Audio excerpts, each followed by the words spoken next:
County in eastern Pennsylvania until 5:30 a.m.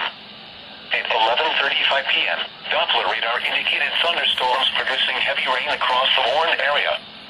Flash flooding is expected to begin shortly in the areas of heaviest rain.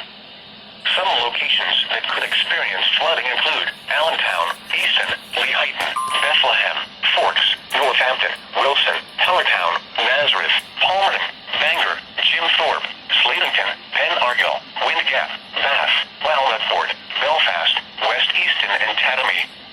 Additional rainfall amounts of 1 to 2 inches are possible in the Warren area.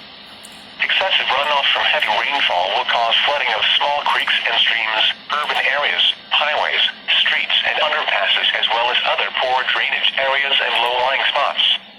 Repeating, a flash flood warning has been issued until 5:30 a.m. Monday for the following county: Berks, Pennsylvania,